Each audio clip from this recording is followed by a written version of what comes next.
Bonjour à tous, merci à tous de votre participation pour ce webinaire organisé par Exopé en partenariat avec le dispositif Pass Culture et leurs équipes. Alors merci à Théo, à Clément et à Paul pour leur participation, donc ceux qui vont animer cette réunion de présentation du dispositif. Tout d'abord, voilà, je veux simplement donc à nouveau vous remercier au nom d'Exopé pour votre participation à cette réunion. L'objectif, c'est vous de présenter le dispositif. Alors, c'est surtout les équipes de Pass Culture qui vont pouvoir vous présenter cet outil. Il était en phase d'expérimentation dans un certain nombre de territoires et de départements en France, et il va être élargi dans les semaines à venir. Et ça, bon, c'est les équipes du Pass Culture pourront mieux vous expliquer tout ça. Au niveau du déroulé de cette réunion, je vais rapidement laisser la parole aux équipes de Pass Culture. Vous allez pouvoir poser vos questions tout au long sur le fil de discussion. On essaiera d'y répondre dans la mesure du possible au fur et à mesure. S'il y a des questions pour lesquelles vous n'aurez pas de réponse pendant la réunion, on ne manquera pas d'y répondre par la suite, on vous enverra un document. Dans tous les cas, sachez que le webinaire qui se déroule aujourd'hui est enregistré. Vous pourrez donc le revisionner à nouveau si vous le souhaitez sur le site internet d'Exopé. Vous allez également avoir un PowerPoint qui va vous être présenté dans quelques minutes et on vous le partagera également soit aujourd'hui, soit demain. Voilà. Donc vous pourrez à nouveau visionner tout ça, puis vous aurez évidemment quelques outils qui vous seront communiqués sur la plaquette de présentation du dispositif. Voilà, je ne vais pas monopoliser la parole plus longtemps. Je vais tout de suite donner la parole aux équipes de Pass Culture et puis je vous souhaite à tous une bonne réunion. Merci Damien pour cette introduction et merci à vous Exopé de nous accueillir et de nous donner l'opportunité de faire cette présentation. Peut-être en introduction, juste rapidement nous présenter l'équipe Pass Culture qui est là. Donc moi je m'appelle Théo Gasquet et je suis responsable des relations avec les publics au Pass Culture. Et je suis accompagné de Clément et Paul qui vont se présenter du coup tout de suite. Bonjour à toutes et à tous, je suis Clément Lavaux, j'ai une double casquette, je suis à la fois chargé de développement en Bourgogne-Franche-Comté et responsable des relations institutionnelles pour le Pass Culture.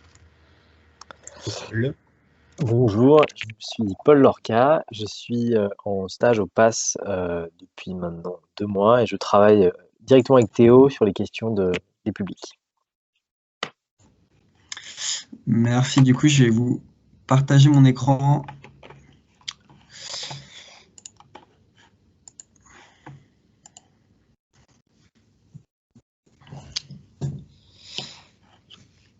Alors, tout au long de la présentation, n'hésitez pas, si vous voulez, à poser vos questions sur le chat. On va voir, éventuellement, on peut y répondre au fil de l'eau si c'est des questions qui nécessitent une réponse, on va dire, succincte. On vous donnera de toute manière la parole après pour voilà, un temps d'échange en direct qui est toujours plus agréable. Rapidement, donc on va vous présenter quelques éléments clés du dispositif, donc un peu le contexte qui a fait naître ce dispositif, où on en est, quels sont les grands objectifs de ce dispositif. Je vais vous montrer l'application côté jeune, ensuite Clément va vous montrer l'application côté pro, et il va ensuite vous présenter, enfin voilà, vous dire concrètement ce que vous pouvez faire et pourquoi le Pass Culture peut être on va dire pertinent et intéressant pour votre activité. Donc le Pass Culture, c'est un projet qui est à l'initiative du président de la République, hein, qui était une promesse de campagne d'Emmanuel Macron, qui a ensuite été porté par le ministère de la Culture, et donc qui est aujourd'hui le ministère de la Culture et notre ministère de tutelle. Il y a une SAS qui a été créée il y a maintenant 1 an et demi pour porter et déployer ce projet-là. Donc c'est la SAS Pass Culture dans laquelle on travaille. Et donc on est sous la tutelle du ministère direct et on est aussi financé par la Caisse des dépôts. Le Pass Culture a 2 grands objectifs.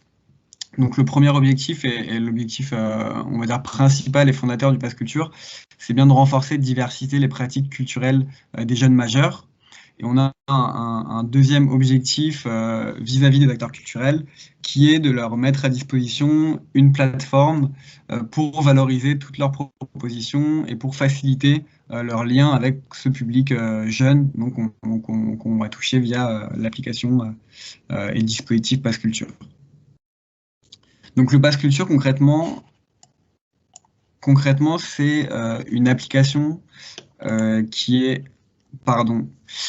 disponible à la fois sur smartphone, sur tablette et sur ordinateur. Donc c'est une application et une web application donc, qui est disponible sur tous les supports voilà, pour que des jeunes qui n'auraient pas forcément de smartphone puissent quand même accéder au contenu du dispositif. C'est une application qui fonctionne de manière géolocalisée. Donc, qui permet aux jeunes qui s'inscrivent et qui vont sur l'application de voir rapidement les offres autour de lui. Donc, il y a vraiment cette dimension de proximité qui est très importante dans l'essence du Pass Culture, qui est vraiment de valoriser les offres autour des jeunes et de permettre d'accéder aux offres qui sont le plus proches de lui.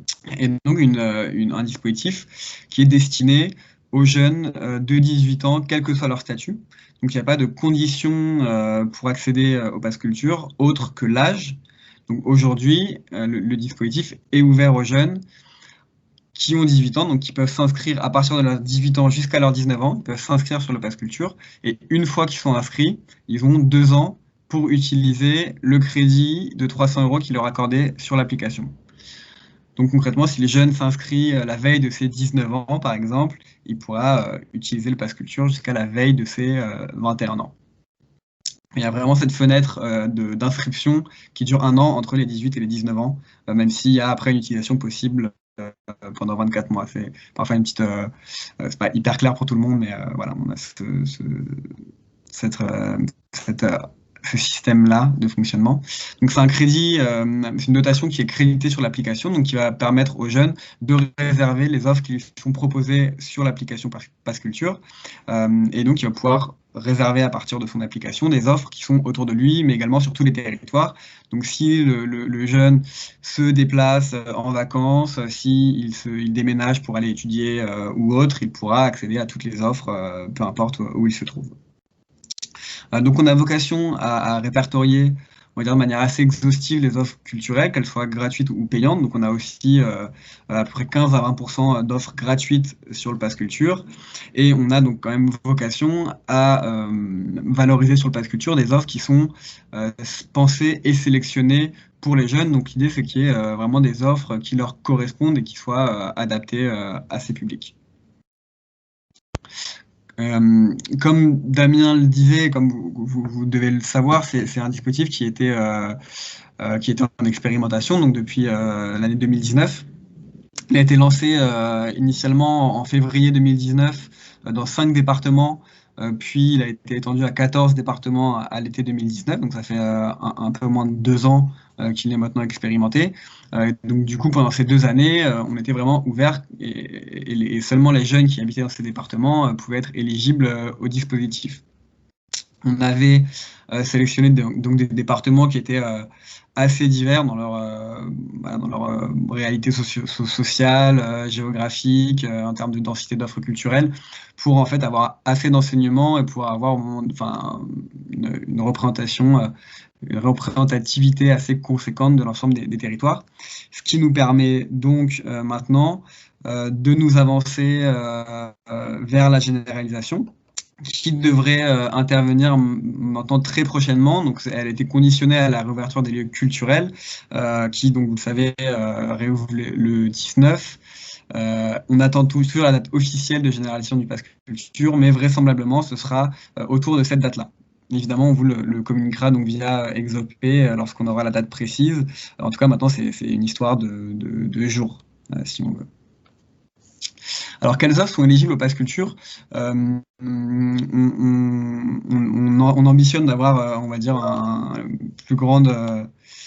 le plus largement d'offres possibles sur le Pass Culture. Donc, on a différents types d'offres qui sont éligibles sur le Pass Culture. On a tout ce qui va être les places et les abonnements, donc de spectacles vivants, de cinéma, des abonnements aux médiathèques, des passes pour des festivals, donc voilà tout ce qui va être lié aux abonnements et aux places. On a des cours et des ateliers donc de pratiques artistiques, de théâtre, de danse, de musique, de chant, de dessin, de cirque, que sais-je. Donc dans cette catégorie-là, on peut avoir des formats qui vont être très différents. Donc, on peut à la fois avoir des offres d'initiation avec des sessions de cours de 1 heure, 2 heures, aussi bien que des stages d'une semaine ou des abonnements à l'année. Donc, on va vraiment pouvoir, c'est vraiment à l'acteur en fait d'adapter et de mettre sur le pass culture le format qui lui semble le plus approprié. On va voir tout ce qui est bien matériel. Donc là, ce sont les livres, les BD, les DVD, les disques, les vinyles, les œuvres d'art, les instruments de musique aussi, donc qui sont des biens assez coûteux qu'on peut obtenir via le pass culture. Il y a les biens numériques qui sont aujourd'hui limités, qui vont être plafonnés à 100 € sur les 300 €. Donc les jeunes ne pourront pas dépenser plus de 100 € en biens numériques sur le pass culture. On a vraiment du coup cette volonté de diversification des pratiques. C'est pour ça qu'on limite aussi l'accès aux biens numériques dans la dotation. Donc là, c'est les jeux vidéo, les plateformes de musique en ligne, les plateformes de vidéo à la demande, les e-books, les abonnements à la presse en ligne. On va avoir la catégorie rencontres avec les artistes, conférences, dédicaces, répétitions de spectacles, découverte des métiers. Donc là, c'est un peu, on va dire, le fait d'être confronté directement aux artistes et aux univers culturels, hein, un peu, on va dire, les coulisses, quelque part, des œuvres qui sont aussi très plébiscitées par les publics. Les publics jeunes, et on va avoir tout ce qui est les visites un peu plus patrimoniales, type visite de musées, de lieux historiques, de centres d'art. Alors, qui est éligible au pass culture côté acteur culturel? Donc, la condition est d'avoir un SIREN, donc de proposer des activités éligibles telles que je viens de vous les présenter. Et donc, il faut avoir un siège en France. Concernant les jeunes, donc comme je vous l'ai dit, c'est l'ensemble des jeunes âgés de 18 ans qui résident légalement en France depuis au moins 1 an. Donc le dispositif est accessible pour les jeunes qui ne sont pas français, mais qui habitent en France depuis au moins 1 an et qui sont en capacité de le prouver. L'application et le dispositif a vraiment été construit avec les utilisateurs, hein, c'est vraiment cette démarche de co-construction qui a été au cœur du dispositif et de l'application. Donc nous, on a vraiment eu la volonté de construire une application qui s'intègre et qui correspond vraiment aux usages des jeunes. Donc on a élaboré l'application avec des jeunes et on continue de la faire évoluer en échangeant en permanence avec nos utilisateurs, donc qui sont vraiment très importants pour nous dans nos méthodes de conception. Et on travaille aussi avec les professionnels de la culture qui ont du coup une plateforme dédiée, en tout cas une interface dédiée que Clément vous montrera après, qui leur permet de gérer leurs offres, les stocks, les prix, etc. en autonomie. Quelques chiffres du pass culture à date pour vous donner une photographie un peu de ce que représente le pass culture aujourd'hui. Donc on a un peu plus de 160 000 jeunes qui sont inscrits sur les 14 départements d'expérimentation, pour plus de 120 000 jeunes actifs, donc c'est des jeunes qui ont réservé une première offre. En termes de lieux culturels, on a quasiment 6 000 lieux actifs, donc des lieux qui non seulement sont inscrits, mais qui ont aussi proposé des offres. Et il y a déjà eu, donc depuis février 2019, 1 130 000 et quelques réservations effectuées. Avec une répartition, donc on a à peu près 80% d'offres physiques pour 20% d'offres numériques. Donc la catégorie culturelle et les offres qui sont les plus réservées sur le pass culture, c'est le livre, avec quasiment 70% des réservations qui sont des réservations de livres. Donc évidemment, le contexte et la crise sanitaire a renforcé cette tendance, parce que voilà, les librairies sont restées ouvertes, en tout cas ont réouvert très tôt. Mais ça a conforté une tendance qui était quand même préexistante, on va dire, à tout le contexte de fermeture des lieux culturels. Donc le livre marche bien sur le pass culture et marche bien aussi, on a beaucoup de libraires, on va dire les réseaux de libraires qui sont sur le pass culture. Donc c'est ça, une donnée qui est assez encourageante pour nous. Donc le livre qui est numéro 1 devant la musique et l'audiovisuel. visuel en termes de répartition de dépenses. Donc le livre, sans surprise, est devant les pratiques artistiques qui représentent assez peu de réservations, mais en termes de montant dépensé, se place en deuxième derrière le livre, parce qu'évidemment, on est sur des offres qui sont coûteuses. Et donc le Pass Culture permet vraiment à des jeunes d'activer, de réserver des cours et des stages qui n'auraient peut-être pas réservé sans le Pass Culture, en tout cas de ce qu'on constate. Ce que nous, enfin, l'un des enseignements de l'expérimentation, et c'est sur quoi on travaille, c'est que le Pass Culture n'est pas une marketplace, en fait, sur laquelle voilà, il y a un volume d'offres illimité et une demande enfin, voilà, qui pioche un peu comme ça. On s'est rendu compte qu'on avait vraiment, du coup, vocation à structurer l'offre pour voilà, accroître la visibilité d'acteurs, créer des playlists thématiques, créer des parcours. Donc on travaille avec les acteurs pour que sur le Pass Culture, il y ait des offres les plus adaptées possibles au public jeune. On crée des parcours et ce qu'on appelle des playlists thématiques qui vont nous permettre de répondre à notre ambition de diversification des pratiques. Et donc via les parcours thématiques, on va dire faire des propositions, prendre le jeune aussi par la main pour l'amener à faire un pas de côté et pour l'amener à découvrir autre chose. Donc à partir d'une thématique, je sais pas, des jeunes sont le manga a beaucoup de succès, donc à partir de cette thématique-là, on va peut-être proposer des contenus type une pièce de théâtre, un film, une exposition sur le Japon ou autre. Et donc c'est via ces parcours que l'on va essayer, en tout cas créer ce qu'on appelle la diversification. Et on travaille aussi avec les acteurs pour créer des événements exclusifs, donc qui seraient destinés uniquement aux jeunes de Pass Culture, aussi pour augmenter la valeur perçue des jeunes du Pass Culture et faire en sorte qu'il y ait vraiment, on va dire, une valeur ajoutée à leur jeu, à aller sur Pass Culture et à réserver des offres. Tout ça pour dire que ce travail qu'on fait et qu'on fait depuis plusieurs mois et qu'on va continuer à faire de manière très proche avec les acteurs peut se faire parce qu'on a des chargés de développement qui sont sur tous les territoires. Donc on a dans chaque région des chargés de développement qui sont là pour travailler avec les acteurs culturels, pour travailler avec eux sur leurs offres, pour aussi faire le lien avec les jeunes et travailler avec les relais jeunesse. Donc on a sur tous les territoires des chargés de développement qui sont, on va dire, les interlocuteurs privilégiés des acteurs d'un territoire, que ce soit culturel, institutionnel, jeunes, etc. Donc on vous a mis la liste là, qui pourra, du coup, vous, au moment où on vous transmettra ce document, vous servir aussi, si vous avez des questions, pour contacter et vous rapprocher du chargé de développement qui est référent sur le territoire sur lequel se trouve votre structure. Je vais vous montrer l'application pour que vous puissiez vous projeter un peu concrètement et voir en fait ce que voient les jeunes. Donc ça, c'est la page d'accueil de l'application. Donc ce que je vous disais, c'est qu'on a des playlists thématiques. Donc là, typiquement, vous voyez une playlist sur la musique égale live, donc des œuvres culturelles qui sont liées à la musique. Donc, vous voyez Novecento pianiste, l'écume des jours. On va proposer des livres, voilà, des différents formats. Des offres du moment, donc des œuvres qui sont mises en valeur particulièrement. Donc là, c'est une conférence de rencontres et découverte des métiers. Évidemment, dans l'attente de la réouverture des lieux, on valorise encore pas mal d'offres numériques. C'est pour ça que ce type d'offres peuvent être du coup valorisées auprès de l'ensemble des jeunes du Pass Culture, sachant qu'au moment de la réouverture des lieux, on aura une page d'accueil qui sera beaucoup plus teintée d'offres de proximité.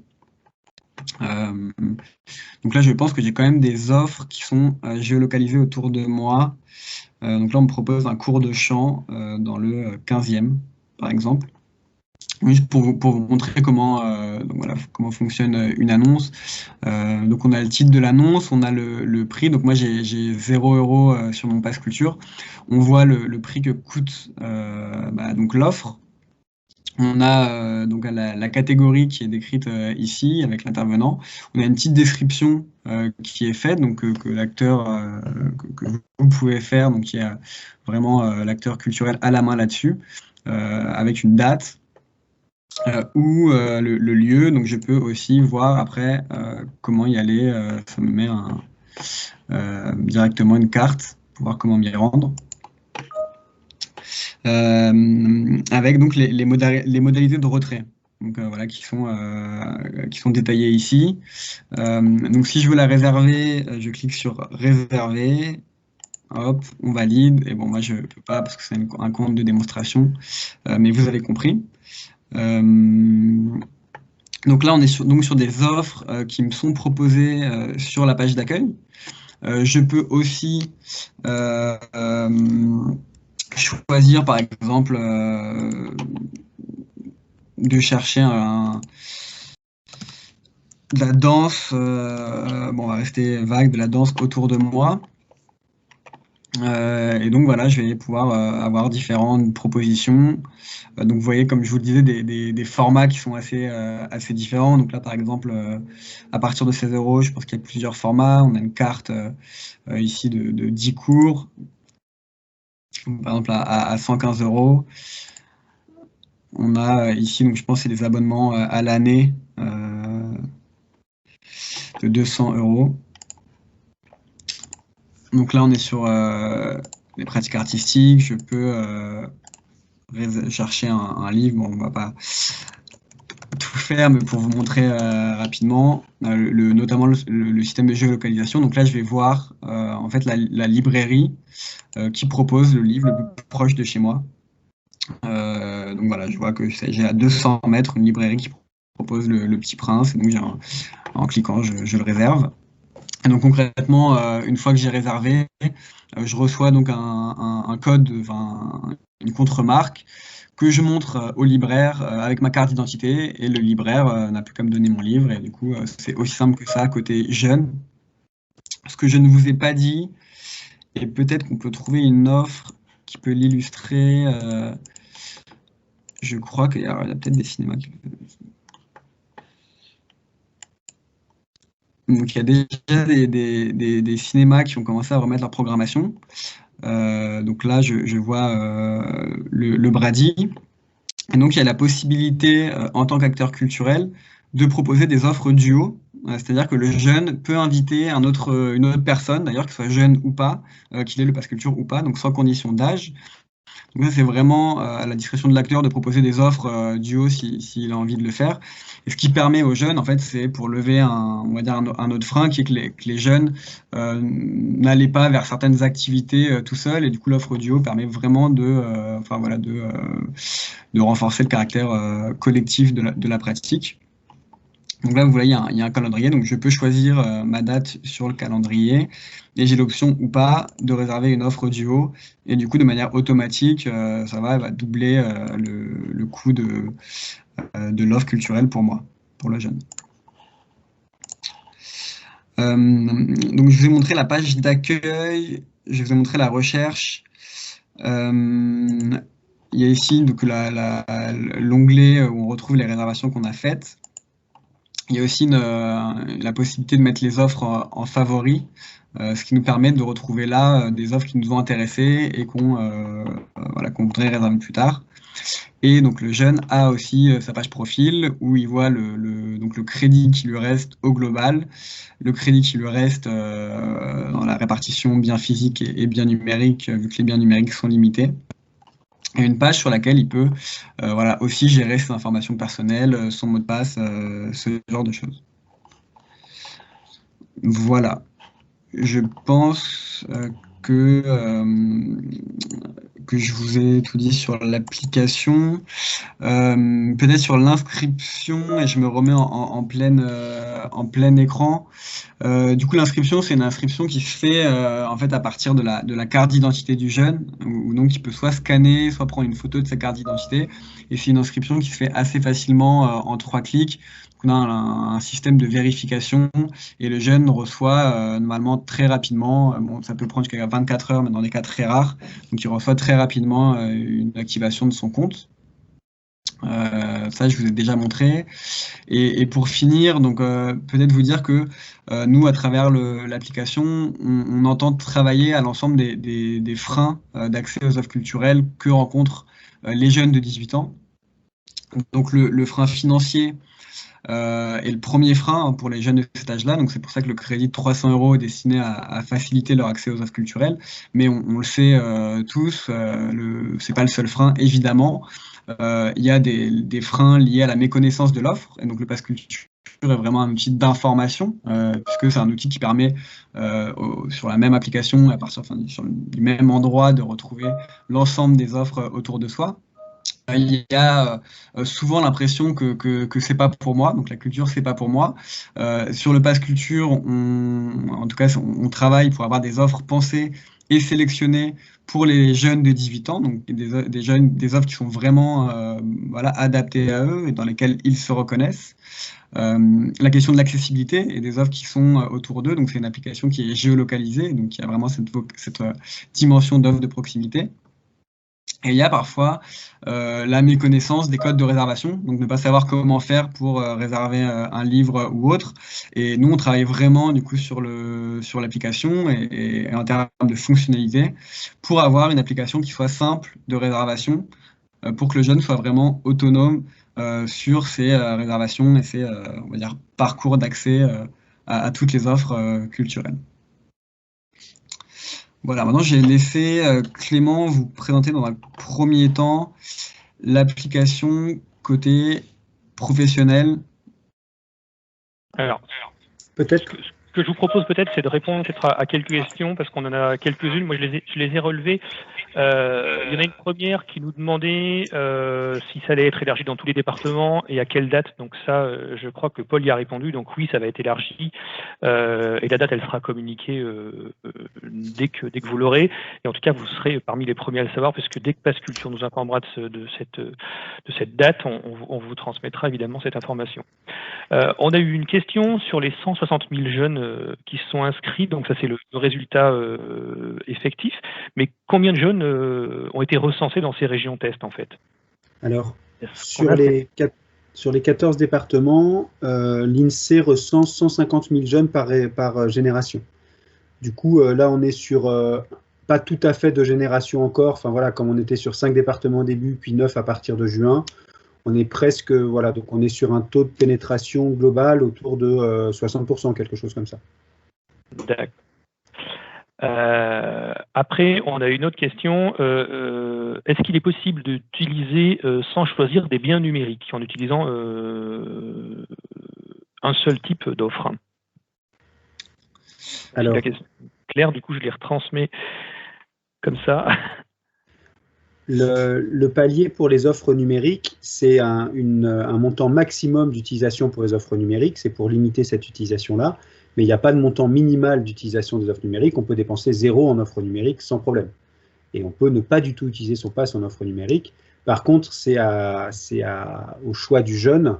On ne peut pas, nous, faire des passes bridées en disant on va faire des passes sans offre numérique ou des passes sans ceci, sans cela. C'est vraiment les jeunes qui choisissent. D'accord. Alors, on nous fait remarquer également que sur le site internet, c'est écrit 500 € et là, vous parlez de 300 €. Est-ce que c'est lié au déploiement sur tout le territoire ou pas? Voilà cette question. Et une deuxième sur les aspects financiers, la question du remboursement éventuel. Voilà. Ouais, sur les remboursements, je pense que Clément y reviendra après, donc ça, il y répondra. Effectivement, sur les 500 €, donc vous avez raison, pendant l'expérimentation, la dotation était de 500 € et elle est reportée à 300 € au moment de la généralisation. Donc ça s'explique à la fois parce qu'on a vu que ça correspondait en fait plus au montant qui était effectivement dépensé par les jeunes sur une période qui se rapproche de la période des 2 ans, même si du coup sur l'expérimentation on était sur un temps plus court, et qui s'explique aussi par le fait que j'ai pas voulu développer ce point-là pour pas complexifier, mais le pass culture va être élargi à une classe d'âge plus jeune. Donc on est encore en réflexion et en discussion et en travail sur les modalités de ce pass plus jeune, de ce pré-pass culture. Mais donc il y aura en fait les 200 € qui seront réservés aux jeunes avant ces 18 ans.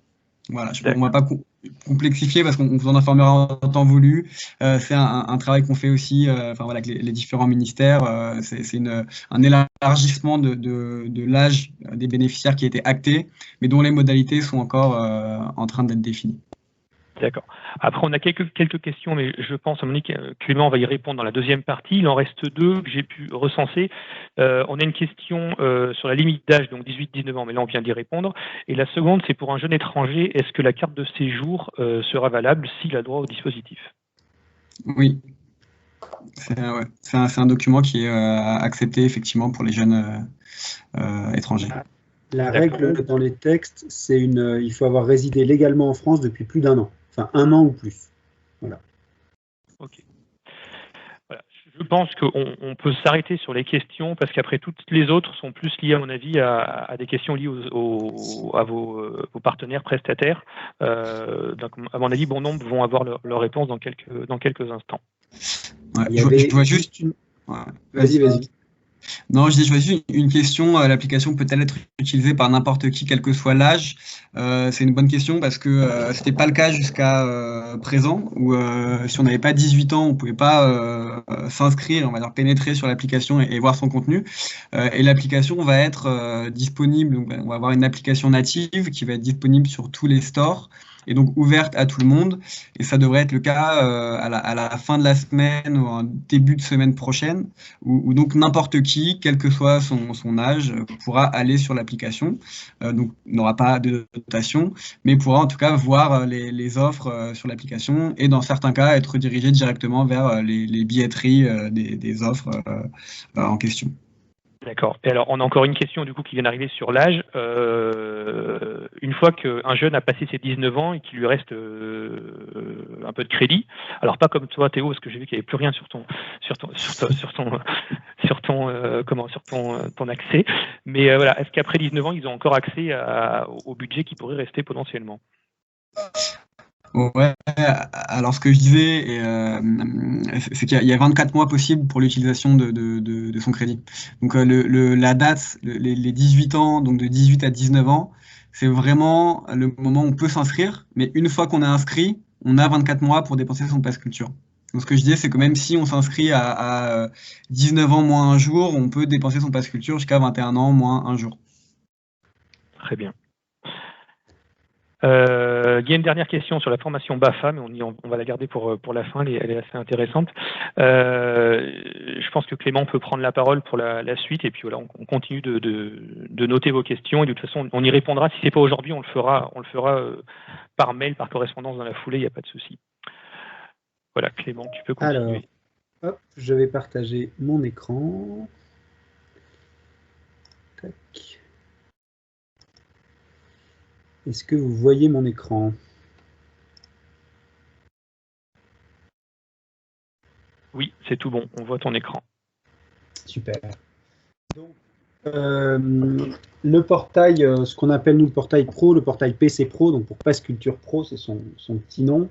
Donc vous pourrez y accéder via le lien là, qui est là, qui est encore un petit peu barbare, puisque comme vous le disiez, Théo, c'est une application qui a été lancée en test, donc c'est encore en bêta gouv, mais on espère bientôt avoir une adresse un peu plus simple. Mais voilà, il suffit de cliquer sur ce lien pour créer votre compte. Voilà comment ça se passe globalement pour créer des comptes et donc pour publier des offres. La première chose, c'est de créer votre compte, le compte associé à la structure juridique. Donc la structure juridique, nous, on l'identifie grâce au SIREN. Donc on va vous demander, je vous montrerai après, mais on va vous demander dans le parcours de rentrer les informations de l'association, par exemple, les coordonnées d'un responsable et le numéro de SIREN. Une fois que vous avez créé ce compte, il est validé par les équipes du Pass Culture. On est très vigilant sur cette validation, donc c'est validé à l'échelle régionale. C'est que chaque chargé de développement territorial est en charge de faire alors une enquête, c'est un bien gros mot, mais en tout cas de se renseigner sur la nature des activités de l'activité de l'acteur et d'être sûr que les offres qui seront proposées après seront éligibles.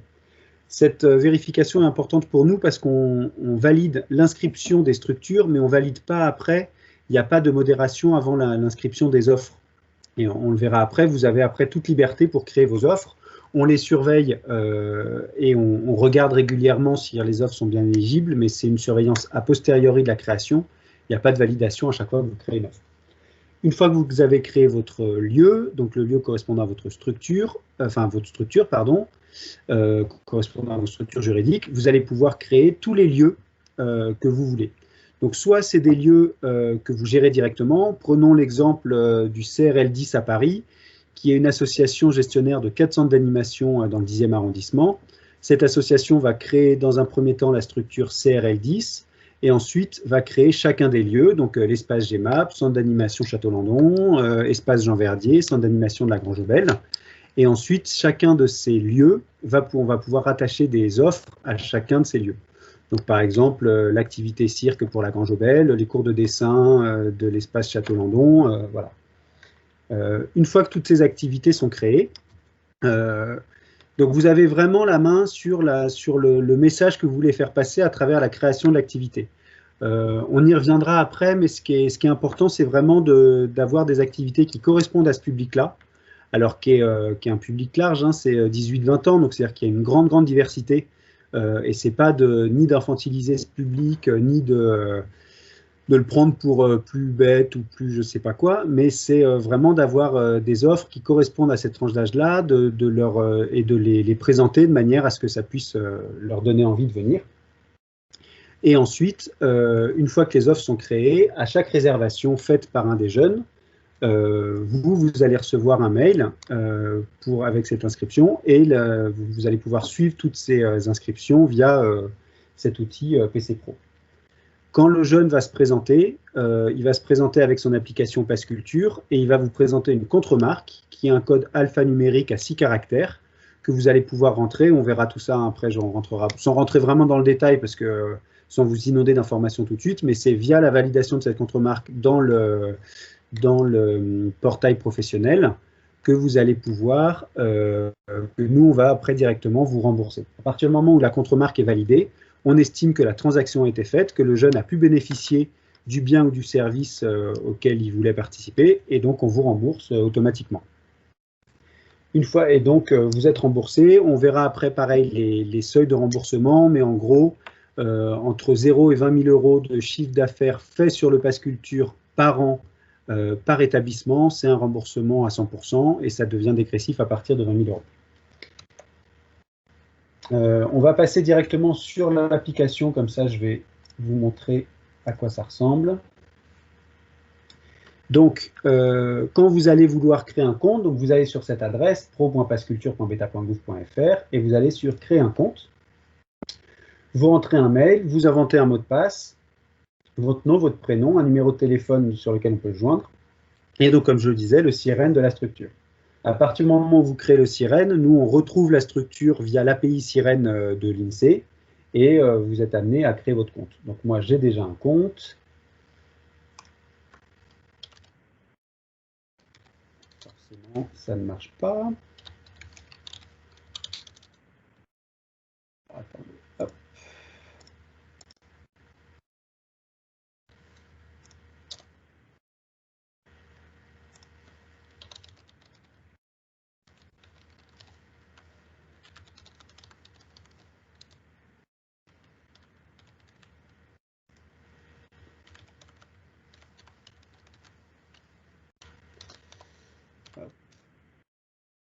Bon, je ne sais pas ce qui se passe, tant pis. Alors, une fois que vous avez que le compte est créé, vous arrivez sur cette page et donc vous voyez les informations liées à votre compte et vous avez un petit icône qui vous permet de créer le ou les lieux rattachés à ce compte-là. Ces lieux-là peuvent être des lieux dont vous avez la gestion directe et la gestion permanente. Donc, par exemple, sous un SIRET, que ce soit voilà, des établissements principaux ou établissements secondaires. Ça peut être aussi des lieux que vous utilisez de manière temporaire. Par exemple, une MJC qui va faire un spectacle de fin d'année ou un spectacle particulier dans le théâtre municipal va pouvoir intégrer comme lieu le théâtre municipal de la ville, même s'il n'en a pas la gestion directe, à partir du moment où il a la gestion de la billetterie sur l'événement proposé. Vous allez du coup choisir ensuite le type d'offre que vous proposez. Cette information est importante parce que du coup, on vous l'a dit, ça correspond à des taux de remboursement, enfin pas des taux, mais à des remboursements qui peuvent être un peu différents, à des plafonds chez les jeunes en termes d'utilisation. Donc, une fois que vous avez choisi ce type d'offre, voilà, c'est important de le renseigner. De toute façon, c'est un champ obligatoire. Et après, vous avez complètement la main pour renseigner l'ensemble des champs que vous voulez renseigner. Mettre un visuel, c'est important d'avoir un visuel qui va permettre d'accrocher au maximum les jeunes, puisque l'application, comme vous l'a montré Théo, laisse une grande place à ce visuel. Vous allez également pouvoir, dans la structure, renseigner vos coordonnées bancaires à travers une démarche qui est une démarche sur le site Démarche simplifiée de l'État. Donc c'est une démarche assez simple, c'est à ce moment-là, et c'est seulement à ce moment-là qu'on vous demande des documents. Pour une association, on va vous demander par exemple le PV du dernier conseil d'administration qui élit le président ou le trésorier pour autoriser cette personne-là à rentrer les coordonnées bancaires. Et voilà, un certain nombre, l'apparition au journal officiel, des choses comme ça, des choses assez classiques. Et une fois renseigné, donc c'est une démarche que vous aurez à faire une seule fois. Une fois le RIB renseigné, les virements se font automatiquement tous les 15 jours. Donc en gros, pour revenir sur le parcours d'un remboursement, un jeune fait une réservation. Ça va générer une contre-marque comme celle que vous pouvez voir sur la droite. Vous allez la rentrer dans le guichet de l'application. Une fois que vous l'aurez rentré, vous allez voir si l'utilisateur correspond bien à la personne. Vous êtes tout à fait en droit, vous avez même normalement le devoir de demander de vérifier l'identité de cet utilisateur pour être sûr qu'il n'y a pas une usurpation d'identité. Si l'offre correspond bien, si c'est une offre datée, si la date correspond bien, le prix, et vous pouvez valider la contre-marque. À partir de ce moment-là, le jeune peut bénéficier de l'activité et nous vous remboursons. Donc les RIB, les remboursements se font tous les 15 jours de manière automatisée. Donc je vous le disais, on a des remboursements, des barèmes de remboursement dégressifs. Le principe, c'est que les plus gros acteurs participent indirectement au financement de ce Pass Culture. Donc, mais c'est assez haut comme barème, donc jusqu'à 20 000 € par an par établissement, vous êtes remboursé à 100% du tarif de l'offre réservée. Entre 20 000 et 40 000 € par an par établissement à 95% du tarif de l'offre réservée. Entre 40 000 et 150 000 € à 85% du tarif. Et au-delà de 150 000 € à 70% du tarif de l'offre réservée. Si vous êtes assujetti à la TVA, vous devez vous acquitter de la TVA. Si vous n'êtes pas assujetti, bien sûr que vous n'avez pas à en tenir compte. Donc voilà pour cette rapide présentation de l'outil de l'espace professionnel. Je répondrai à vos questions tout à l'heure si vous en avez, bien sûr. Donc voilà quelques exemples d'utilisation que vous pouvez faire sur le Pass Culture. Comme on l'a vu, vous avez vraiment la main sur les offres que vous proposez.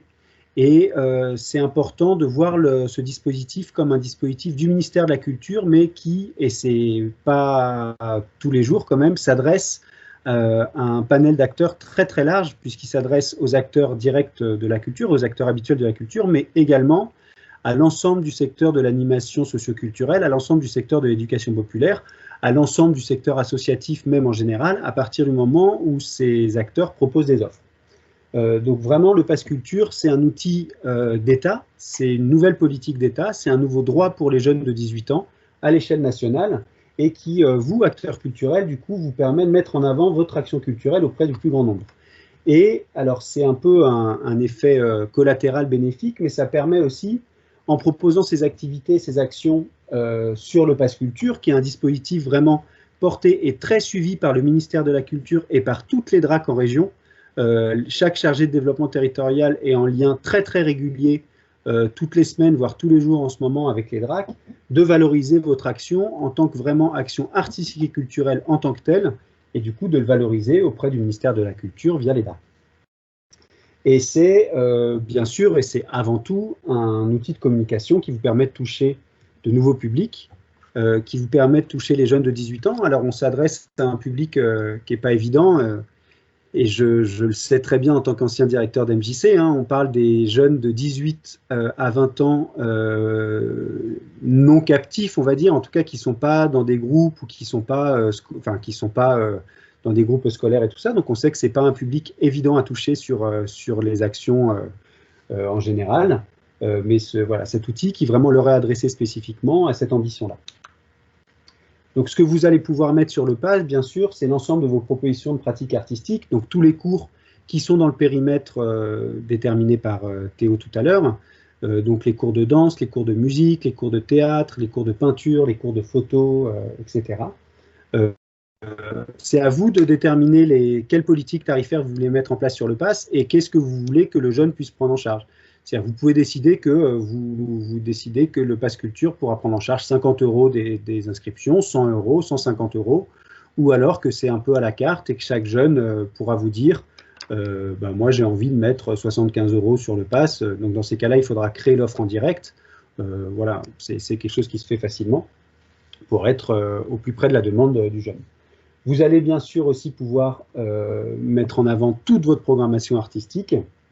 Donc que ce soit tous les concerts, les spectacles que vous proposez tout au long de l'année, que cette proposition soit gratuite ou payante, qu'elle se passe dans vos locaux ou hors les murs, tout ça peut être valorisé sur le Pass Culture. Et vous pourrez bien sûr aussi penser des offres exclusives à co-construire avec les jeunes. Donc vous pouvez tout à fait créer des événements, tester des choses, en parler avant avec un groupe de jeunes et créer des offres à leur demande, mettre en place des événements qui seraient créés spécifiquement pour les jeunes du Pass Culture ou alors pour les jeunes de 18 ans. Voilà, vous avez toute cette souplesse-là. Vous pouvez tester des choses en le mettant en avant sur le Pass Culture et si l'événement n'a pas lieu parce que c'est un projet qui ne va pas tout à fait jusqu'au bout mais qui a quand même eu un certain nombre de résultats. Si ça ne va pas jusqu'au bout, il suffira de l'annuler au dernier moment. Donc voilà, c'est un dispositif vraiment souple qui vous permet après ce sera à chaque structure de voir comment vous l'appropriez dans votre projet associatif, dans votre projet de structure, mais il y a plein de possibilités. Et bien sûr, en tant que vous êtes, en tout cas beaucoup d'entre vous, vous êtes aussi en contact déjà et directement avec ce public ou avec les familles de ces jeunes, et donc vous êtes aussi c'est important aussi que vous ayez cette information pour pouvoir la faire passer, pour pouvoir communiquer sur le Pass Culture auprès de tous les jeunes et que la plupart des jeunes et que l'ensemble des jeunes à terme de 18 ans, quel que soit leur statut, puissent bénéficier de ce nouveau droit. Et vous pouvez aussi avoir un rôle d'accompagnement, puisqu'on sait très bien que si un certain nombre de jeunes savent tout de suite quoi faire de cette somme-là et savent tout de suite comment utiliser le Pass Culture, pour un certain nombre d'autres, c'est pas évident, c'est peut-être moins naturel, moins facile. Et donc là, vraiment, votre rôle d'accompagnateur et votre rôle de médiation, d'animation est très important auprès de ces jeunes. Donc voilà, on vous rappelle le lien pour vous inscrire et ben, à vos questions. Eh bien, merci Clément. Alors des questions, il y en a pas mal. Il y en a une, je ne sais pas si on va pouvoir y répondre aujourd'hui. Je ne pense pas que ça soit lieu, c'est plus sur un problème technique, mais là je pense qu'il faudra plus se rapprocher de des relais de terrain pour comment s'inscrire et devenir partenaire. Il y a une question sur le chiffre d'affaires de 20 000 €. Est-ce qu'il est bien pour chaque lieu? C'est en référence à une des dernières diapos que tu as visionnées. Alors, pour être très précis, il est pour chaque établissement. Donc, concrètement, un établissement, c'est un lieu sur lequel est relié un numéro de SIRET. Donc, si vous avez des lieux que vous gérez, mais qui sont gérés tous sous le SIRET du siège, par exemple, dans ces cas-là, les 20 000 € s'appliquent à l'échelle du siège. Donc, c'est 20 000 € par SIRET. D'accord. Ensuite, on a une question qui provient de quelques MJC. D'ailleurs, j'en profite pour saluer Robert, qui est directeur du MJC, mais qui est également un de nos délégués régionaux d'Exopé, donc là sur la région Grand Est. Alors, merci à Robert pour sa participation et puis également à son engagement comme militant chez Exopé. Donc on a 2-3 questions qui se regroupent. Est-ce qu'il est possible d'allouer une somme du pass culture pour payer un partiel du coût des cours de danse, par exemple, cours plus licence pour adhésion? Voilà. Est-ce que le pass culture prend en charge l'adhésion du jeune en plus de l'inscription concrète aux cours de danse? Est-ce que les abonnements à des associations sont pris en compte? Alors, après, selon les associations, c'est vrai que le vocabulaire peut être différent, mais je ne sais pas si vous pouvez apporter une réponse à ces questions. Globalement, oui, tout ça est éligible. Alors après, effectivement, la différence de terminologie entre adhésion, entre cotisation, quelle est la part d'adhésion, quelle est la part de cotisation, et tout ça, nous, on ne rentre pas forcément dans cette mécanique-là, dans ces détails-là. Vous pouvez prendre tout ou partie de l'activité. En gros, ce qui va se passer probablement sur le pass à 300 €, c'est qu'il va y avoir un plafond et les offres ne pourront pas dépasser un montant qui sera autour de 150 €, puisque le principe, c'est de pouvoir diversifier les pratiques. On n'incite pas forcément à ce que les jeunes dépensent tout pour la même offre.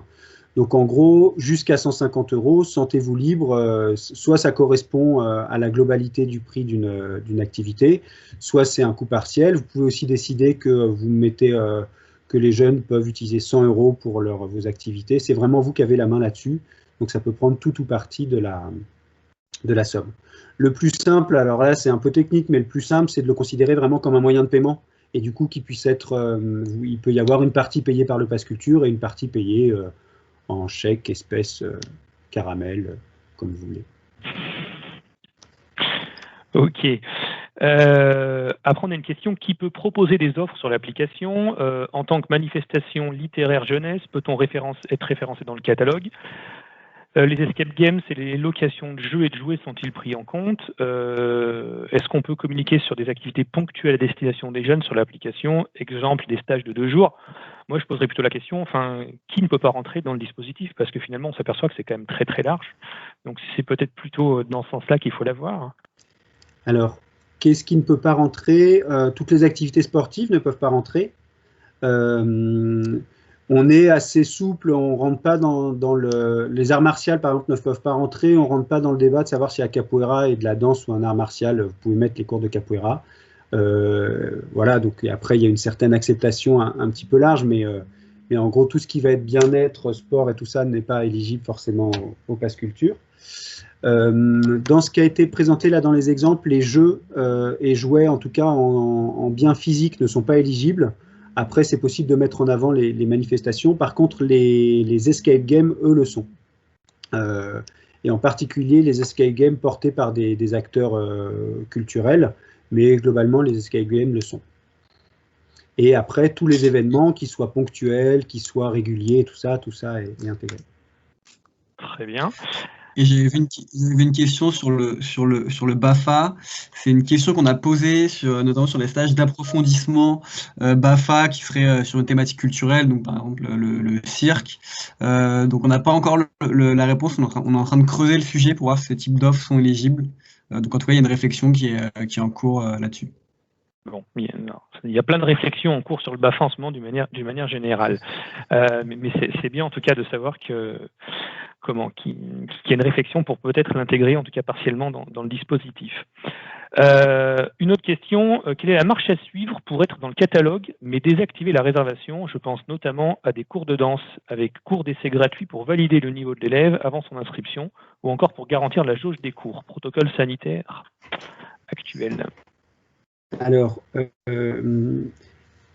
j'ai pas pu vous montrer, du coup on n'a pas pu aller sur l'application, j'ai un problème de mot de passe qui s'est réinitialisé, c'est le problème des nouvelles technologies quand on est, voilà. En tout cas, vous avez complètement la main pour gérer les jauges de vos événements. C'est-à-dire qu'en fait, vous pouvez créer un événement, par exemple cours d'essai, vous mettez 10 places, une fois que les 10 places sont réservées, forcément l'événement du coup n'est plus visible par les autres. Mais si vous vous rendez compte que sur les autres vecteurs d'inscription, ça va un peu plus vite et que du coup il n'y a plus 10 places disponibles pour le pass culture, mais il n'y en a plus que 3, et ben vous pouvez changer ce chiffre à tout moment. Ou à l'inverse, si vous vous rendez compte que les 10 places que vous avez mis en place pour pass culture partent très vite et que sur les autres c'est un peu plus, ça part moins lentement, vous pouvez passer à 15, donc vous avez en permanence la main sur la jauge.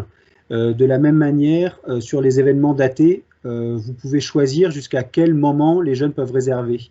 C'est-à-dire que si c'est un événement qui se passe le 19 mai, par exemple, vous pouvez décider que ce sera qu'ils peuvent réserver jusqu'au 19 mai au matin, ou alors qu'ils peuvent réserver jusqu'au 17 mai pour que vous ayez le temps d'éditer les billets, si vous avez besoin d'éditer les billets, si vous avez des choses à gérer. D'accord. Merci. On a quelques questions liées à la communication. Est-ce que vous fournissez des supports, des affiches en format numérique ou matériel? Un des participants a dû voir que certains établissements avaient un tag partenaire Pass Culture et d'autres non. Est-ce que ça s'explique par une raison ou une autre? Alors, sur la carte interactive qui est sur le site, c'est une carte interactive qui référence à la fois les partenaires et les partenaires potentiels. C'est pour ça qu'il y a tout le monde. Donc, en fait, les partenaires, c'est toutes les personnes qui ont créé un compte. Les partenaires potentiels, ça vient d'un certain nombre de bases de données, en particulier de bases de données du ministère de la Culture, qui référencent des lieux qui seraient partenaires potentiels. Ça a été fait pour faciliter éventuellement l'inscription. Alors, ce n'est pas exhaustif, hein, ce n'est pas parce que vous n'êtes pas sur la carte que vous n'êtes pas partenaire potentiel. Hein, donc, c'est pour ça que ceux-là sont identifiés comme partenaires du Pass. Mais c'est une carte qui n'est pas présente sur l'application Pass Culture. Sur l'application Pass Culture, j'allais dire, tout le monde est logé à la même enseigne. Il n'y a pas un abonnement premium pour les acteurs qui donnerait plus de droits ou un partenariat spécifique. À partir du moment où vous mettez en avant des offres, elles sont visibles par tout le monde. Après, ce sera à voir, et ça, ce sera à voir après avec chacune des structures. On ne mettra pas forcément tout en avant de la même manière, en particulier dans ce que vous a présenté Théo sur la page d'accueil et sur les sélections de la page d'accueil. On ne pourra pas mettre en avant tous les événements, on mettra en avant les événements. Donc il y a un certain nombre de critères qu'on est en train de travailler pour être le plus objectif possible sur qu'est-ce qui est mis en avant. Mais ce sera peut-être les événements un peu plus ponctuels, ou alors sur le début d'année, en septembre, on fera des focus sur les pratiques artistiques, des choses comme ça, enfin un petit peu avant septembre probablement. Sur les moyens de communication qui sont mis à disposition, ils sont disponibles sur demande. Vous pouvez nous envoyer un petit mail, on pourra vous les envoyer sous format papier. Donc à destination des jeunes. Alors ce ne sera pas tout de suite parce qu'on est en train de rééditer, comme on passe de 500 € à 300 €, on est en train de tout refaire. Ce qui se passe, c'est que pour le moment, on ne peut pas trop anticiper ça parce que comme il y a encore 14 départements qui sont sur le pass à 500 €, tant qu'on n'est pas à 300 €, ces 14 départements sont encore à 500 €. C'est pour ça que sur le site, on communique encore sur les 500 € et tout ça. Donc, c'est une période un petit peu floue qu'on espère la plus courte possible. Si je prends et donc après, les éléments de communication sont aussi disponibles sous format numérique. Sur le site, il y a un espace de communication où vous pourrez accéder à tous ces formats-là, à des petits clips pour les réseaux sociaux. Enfin voilà, il y a plein de choses qui sont à votre disposition. D'accord. Alors, une autre question qui vient d'arriver sur la communication, je ne peux pas y répondre, mais à mon avis, j'ai la réponse. Est-ce que les partenaires peuvent créer sur leur site internet et relayer le logo de Pass Culture et créer une page dédiée Pass Culture? Enfin, j'imagine que c'est possible, bien entendu. Tant que c'est pour la promotion de l'action, je pense qu'il n'y a pas de souci de ce côté-là. Aucun problème. Voilà. Aucun problème. Alors après, quelques questions plus de fond. Quelle est la place de la DRAC dans le dispositif? Est-ce que le Pass Culture, s'il est éligible aux moins de 18 ans, est-ce qu'on a une idée des tranches d'âge, si ça voit le jour? Et deux questions sur les activités. Est-ce que les cours de cirque peuvent rentrer dedans? Et c'est éligible pour les CD et les livres, mais pas pour les jeux et les jouets. Pourquoi?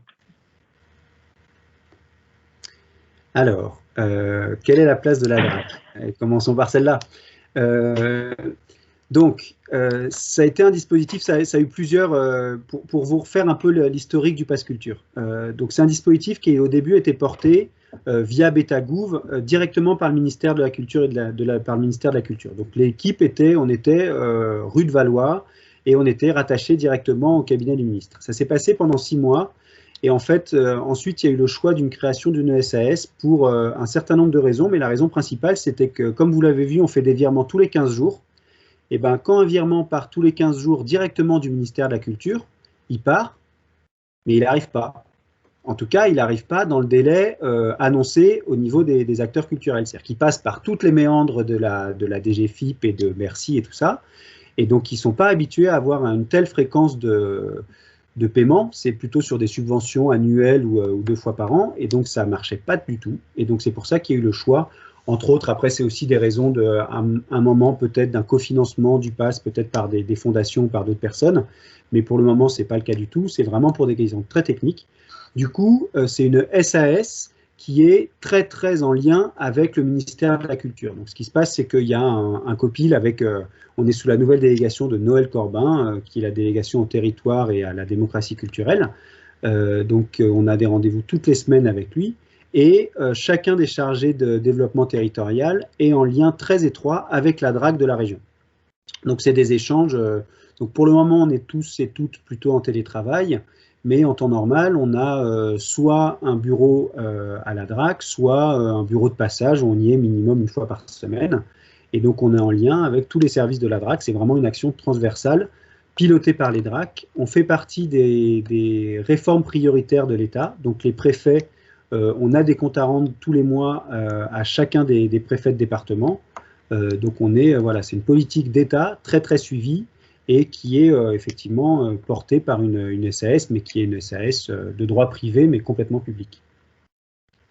Les jeux et jouets ne sont pas éligibles, c'est un peu pour la même question, c'est qu'en fait, pour le moment, les jeux et les jouets ne sont pas directement dans le périmètre du ministère de la Culture, alors que les CD, livres, instruments de musique le sont. Donc, c'est vraiment des questions de périmètre ministériel.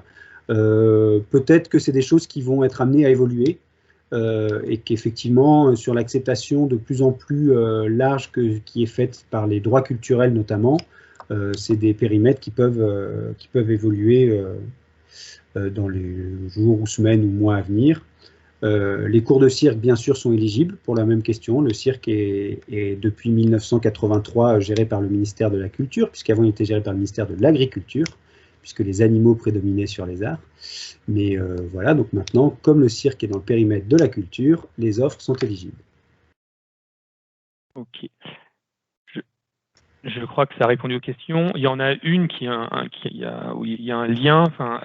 Est-ce que les acteurs, entre guillemets, imposants de la culture, les maisons de la culture, chaînes de cinéma type Pathé, est-ce qu'ils sont partie prenante du pass culture ou un poids quelconque? Ils sont partie prenante de la MJC, bien sûr. Ils sont partie prenante du pass culture, pardon.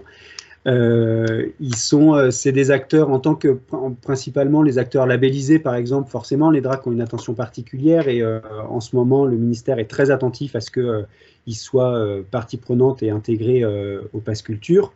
Ensuite, s'ils mettent en place des actions un peu spécifiques qui seront mises en avant. Mais sinon, ils font partie du panel très général des acteurs. Ils ne sont pas forcément plus impliqués. Après, voilà, chaque acteur a son niveau d'implication en fonction de ce qu'il veut développer et ce qu'il peut développer. Ok. 2 questions intéressantes et plus ou moins liées. Est-ce qu'il y a une possibilité d'évaluation de l'offre d'application, notamment pour les jeunes, après avoir utilisé et pour participer à une action? Est-ce que le pass culture va être pérennisé dans le temps? Voilà. Est-ce qu'on a un regard là-dessus? Alors, sur la possibilité de retour, pour le moment, c'est pas des modalités qui sont mises en place. Ça pose plein de questions. C'est des questions qui reviennent régulièrement sur le développement du produit, parce que à la fois, ce serait intéressant. En même temps, ça peut demander une modération très importante. Et on n'a pas forcément envie d'arriver dans une politique des offres les plus vues et d'avoir une course au like ou une course aux commentaires positifs, et de se retrouver un peu comme ce qui peut se passer sur TripAdvisor, où on va demander absolument à avoir plein de commentaires pour remonter dans l'app et tout ça. Donc, il y a aussi des effets pervers. Donc, voilà. Donc, c'est des choses qu'on mesure pour pouvoir quand même, pour que les jeunes se sentent dans une communauté et puissent échanger avec cette communauté du pass culture, puissent échanger leurs bons plans, puissent échanger effectivement les bonnes, à la fois les bons usages, les bonnes expériences, et en même temps qu'on ne tombe pas dans quelque chose qui serait de la notation des acteurs. Le pass culture sera-t-il pérennisé dans le temps? Alors ça, en termes de questions joker, je sais pas. On fait tout pour que ce le soit. le fait que ce soit une SAS nous sort un petit peu aussi du périmètre purement public. Et donc, effectivement, si à un moment, il y a un changement de politique radicale et que le pass culture est abandonné par le ministère, il peut avoir une vie, alors qui sera plus difficile, qui sera très différente, mais le produit existe et nous, on fait tout pour le pérenniser. Très bien. Merci. Avant de passer à quelques questions financières, on a une question de nouveau sur les adhésions, mais je crois que vous avez répondu, hein, si l'adhésion à une asso est considérée comme offre culturelle. Il me semble que oui, vous ne rentrez pas dans le détail là-dessus, en fait. Ça dépend un petit peu du vocabulaire de chaque association, si j'ai bien compris. Oui, c'est ça. On ne rentre pas dans le détail à partir du moment où cette adhésion donnera accès à des offres éligibles. D'accord. Alors, dans les offres, est-ce qu'une action proposée aux 18-20 ans peut-elle être mixée avec une population plus jeune ou plus âgée, dans ce classique adulte et ouvert aux 18 ans, mais aussi aux 30 ans, on va dire. Mais ça revient à la réponse que vous avez faite. Finalement, le pass culture, c'est un moyen, faut le considérer comme moyen de paiement. Exactement. Il n'y a aucun problème par rapport à ça. Les seuls problèmes ne sont pas du tout liés au pass culture. Après, c'est les questions de législation, mais pas par rapport aux majeurs. Hein. C'est des jeunes majeurs, donc ça, il n'y a aucun problème pour les plus vieux. Pour les plus jeunes, à partir du moment où on est dans le respect du cadre jeunesse et sport, aucun problème. D'accord. Et donc là, on a plusieurs questions sur le remboursement. Qu'est-ce qui se passe si un jeune s'inscrit, ne vient pas pour telle ou telle raison? Est-ce qu'il y a un remboursement éventuel à faire? Enfin, est-ce qu'il y a un cadre qui est imposé ou pas par pass culture? Voilà.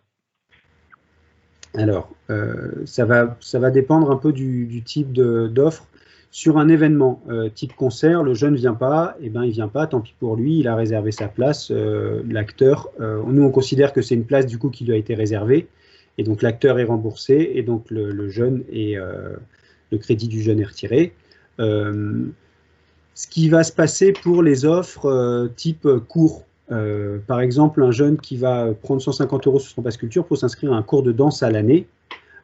Si au bout d'un moment il ne vient pas et que l'inscription dans vos conditions générales d'utilisation à vous peut lui donner droit à un remboursement, il faudra faire attention à ce que ce remboursement se fasse. Enfin, il faudra qu'on voit dans ces cas-là comment ce remboursement peut se faire via le pass culture, mais qui ne soit pas un remboursement en espèces, enfin pas en espèces, mais un remboursement monétaire, parce que dans ces cas-là, ça peut poser un certain nombre de problèmes de droit. Mais sinon, globalement, en fait, s'ils réservent un cours, ils seront débités qu'à partir du moment où ils se présentent, sauf pour les événements où on inscrit tout le monde le lendemain de la date, même s'ils ne sont pas venus. Très bien. Alors moi, j'ai plus de questions. Alors j'invite les participants à se manifester si jamais j'ai oublié une question, mais j'ai normalement fait des copier-coller, essayé de les suivre et de les regrouper. Donc je crois qu'on a répondu à toutes les questions jusqu'à maintenant. Donc s'il y en a encore, c'est le moment de les poser. Si entre-temps, je sais pas, Clément ou Théo veulent ajouter des choses, moi je peux simplement vous confirmer que on a une question dans le passeport. En gestation, il est prévu qu'il soit réservé à des familles modestes avec un quotient familial faible. Le pass culture n'est pas conditionné à des revenus? Point d'interrogation. Oula, il y a plein de questions du coup qui arrivent. Alors, je vous laisse répondre à la première. Aucune condition de revenu, de statut, de rien du tout. Le seul critère d'éligibilité, c'est d'avoir 18 ans. C'est vraiment un droit universel pour les jeunes de 18 ans. Voilà. Sur la question à partir de quand le dispositif devient national, très rapidement, c'est vraiment une question, je pense, je me mouille de moins en moins en disant que ce sera avant le 1er juin, très probablement. Mais c'est des annonces politiques, voilà, donc ce sera fait dans les règles de l'art par le président de la République ou le Premier ministre, et je ne voudrais surtout pas leur griller la politesse, mais ça va être fait très rapidement. Bon. Ensuite, on a une question. Si ce sont des cours, il y aura validation de chaque cours ou pour le forfait 5 cours par exemple? Alors, je ne sais pas si la question est claire. C'est vous qui mettez en avant les offres que vous voulez. Vous pouvez mettre en avant une offre d'essai gratuite ou payante pour un cours, et vous pouvez mettre en avant un forfait 5 cours, 10 cours ou un cours à l'année. C'est vraiment vous qui décidez du format de ce que vous proposez. D'accord. Et on a une question, est-ce qu'on peut rappeler les missions des relais en région et comment les contacter? Alors, comment les contacter? Moi, je peux déjà y répondre, c'est qu'on va vous transmettre le PowerPoint de présentation, donc vous aurez ces informations, et je pense après que sur le site de Pass Culture, il y a peut-être ces informations, enfin, je pense que c'est assez facile de les avoir. En tout cas, voilà, le document qui a été diffusé tout à l'heure vous sera communiqué. Sur leur mission, ils ont vraiment une mission assez large, hein. C'est à la fois de vous accompagner dans le processus d'inscription, mais après de vous accompagner tout au long du processus avec le Pass Culture, donc de vous aider aussi à qualifier des offres, à mettre en avant peut-être, si vous voulez, des offres spécifiques, à créer, à voir comment est-ce qu'on peut travailler sur les offres. Si vous vous rendez compte qu'il y a des offres qui pour vous sont tout à fait pertinentes pour des jeunes de 18 ans, mais qui ne rencontrent pas leur public, ou en tout cas pas leur public sur Pass Culture, comment est-ce qu'on peut améliorer la visibilité, comment on peut améliorer la mise en avant, voilà, les mots utilisés, donc ils sont vraiment là pour vous accompagner sur tout le parcours du Pass Culture. Très bien. Un rappel de l'adresse du site internet, bon, ça sera sur les documents, mais je pense que on peut, voilà, voilà, je crois que c'est, quelqu'un l'a noté, c'est parfait.